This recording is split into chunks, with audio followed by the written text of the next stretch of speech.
I really miss drinking, dude. Dude, you know what I miss? I miss me and you. I remember me and you were in the car. I think drinking beer with buddies in the moment is so much better than the actual beer. Like me and you were sitting in front of somebody's house. Remember when you parked in a residential, you would park the car going to like the Alabama LSU LSU. game. Yeah, Alabama LSU. And me and Bill are sitting in a car. We had the Michelob Lights. The only place that still sells it is Yes! New Orleans. Dude, you remember? Everybody else got that fucking ultra bullshit.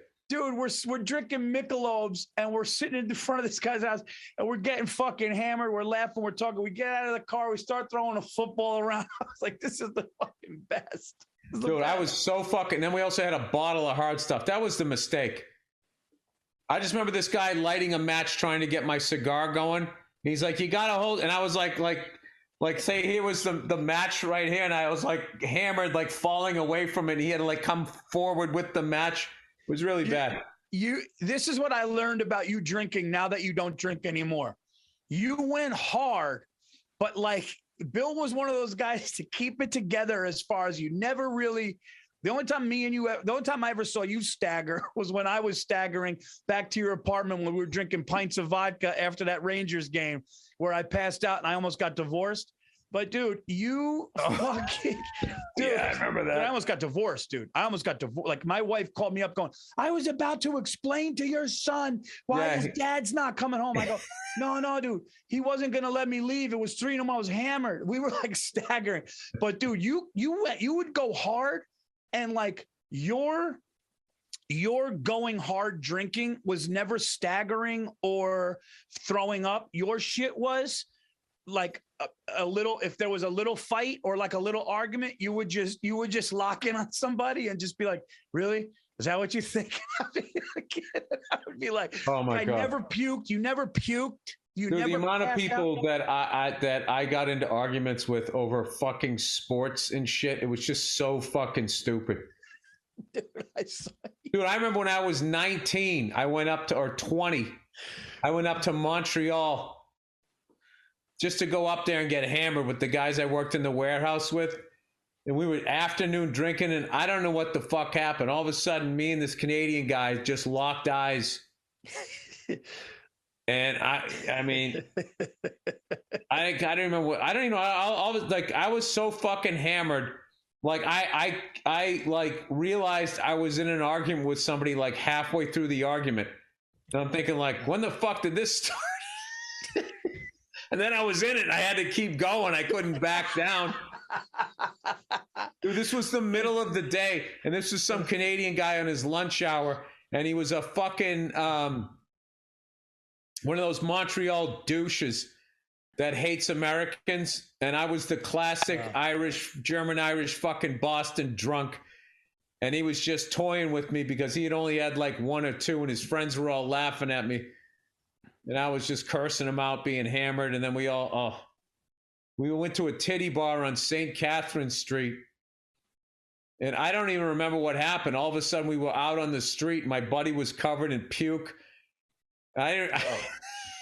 He stood up to go to the bathroom. I don't even know what happened to him. We were idiots because we were like 19. And you went up there and the drinking age was like 18 and we made absolute spectacles of ourselves.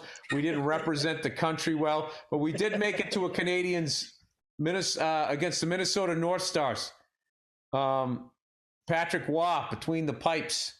That was when they had Guy Carbonneau and Chalios was still on that team. Svoboda. All of those fucking Blue Blanc Rouge cunts that I hated. I'll be honest, I love not drinking that much, dude. I try to keep it down to like a couple times every 2 weeks. If there's like a Saturday UFC fight, I have a couple pops. I've learned my body can't do it anymore, man. I'm not getting any younger and I don't like feeling like that in the morning. I don't like feeling weaker and I don't like feeling out of control. But here's the other thing, dude. I don't have anything now. Because I don't know how guys and people smoke weed like that to that level, dude. I got friends that are like, dude, just smoke all day. And I'm like, how the fuck? I can't functionally smoke all day, dude. I got kids. You know what kind of that's gonna be the new thing, dude. Is when they finally admit how addictive weed is. because it is. It is. I experienced it, dude, because I replaced alcohol with weed. And then every night I started fucking smoking. I was like this fucking pothead. And then I was like, I needed it to go to sleep. You get like, it's like anything. You get dependent on it. I mean, it's not like, the thing about weed is it's not messy. You're not breathing on people. People don't know. But what it is it's just like, I used to do a bit about that. They're like, you never see anybody high on weed robbing a liquor store. It's like, you never see anybody on weed doing anything. That's the danger of it. You're just sitting on a couch, eating a fucking sandwich, talking about how much you love the sandwich and how awesome it is and how much you appreciate the person that made the sandwich. Yeah, I'm exhausted. I like melt into my couch and I just stare at the TV. I'm worthless. I'd rather, what about pills? I know that's bad, but I'd rather a pill. You want to talk about clean?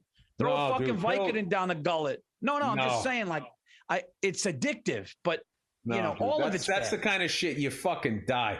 Weed, you just, whatever. I mean, you're not gonna fucking die. What you want to do is if you're gonna fuck around, you got to be with like the good time, happy drugs. All right, which alcohol is one of those ones that lives on both sides of the road. No pun intended. But it's like, that's one of those ones where, it's harmless if you're doing it at home. But, then if you're an angry drunk and you do it every night, it crosses the double line into being one of the bad drugs. The weed, I just feel like weed is like, one of my favorite fucking shows. Did you ever watch on, what the fuck channel was it? I really liked the channel too. And I don't know. I just got so busy. I stopped watching it. They had that kid. He was Indian kid. And he just loves getting high. And then they just make food with weed. And like, just how... Yeah, and he was just so psyched to get high. Like, me and Nia used to just sit there laughing, like going, I just love how much this kid loves weed. Like, dude, he loves it. And you just, seeing somebody doing something that they love, even if it's like... And it was just, and then they had like they weren't like potheads, they were like scientists. And they would get like the weed into like liquid form and it looked like olive oil and they would put it on the pizza. I mean, dude, that is literally like a pothead's dream, like a pothead that is infused with fucking weed. Yeah. It's like a complete circle for them. What the fuck was the name? It was one of those things where they incorporated weed into the name of like food or something like that, like some sort of pun or some shit. What was the show that what channel was that where they also had that rapper Most Expensivest? Yeah, the other guy, Fuck That's Delicious. What channel was that? I used to love all of those fucking shows, and nothing was better if you smoked a little weed and you just fucking watched 2 Chainz talking about the most expensive Thai tack or whatever the fuck he found. Then it'd go into Fuck That's Delicious, and they'd be eating all this food. And then they go in with the Indian kid who I can't explain his vibe, dude. He was just fucking psyched to be eating this stuff. It was awesome. He like you put me in a better mood. I love people like that. I just, you know what I envy, Bill? I envy the guy that you could go to his house and he's got a fucking bottle of some insane tequila or whiskey. And he goes, yeah, dude, let's have a little, and he has like 1 or 2 and he's just completely done. And I'm like, I'm down. I don't get what the thing is. You blew it out too much. Was it bong appetit? Bong appetit. Okay. Now watch, I'm going to find out he's Pakistani and I'm going to get a bunch of problems. Like he could tell I'm fucking German and not Irish, right? Anyway, I love that show. Yeah, I can't do it. I fucking love that show.